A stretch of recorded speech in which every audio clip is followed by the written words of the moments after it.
మారు మనసు. మొత్త మొత్తయ మత్తయి సువార్త 4వ అధ్యాయం 17వ వచనం.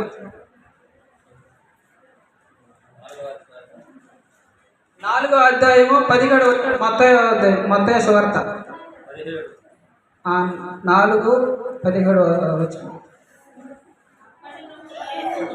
అప్పుడు నుండి యేసు పరలోక రాజ్యము సమీపంగా ఉంది కనుక మారు మనసు పొంది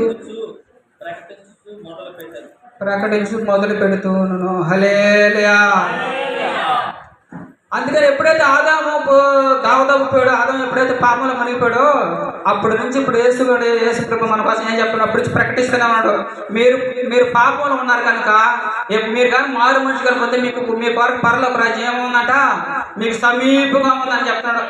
హల్లెలూయా. ఆయన మన కొరకు ఏమి వేసాడంట? సిలువలో ప్రాణాలు వేసాడంట. హల్లెలూయా. ఎవరి కోసమమ్మా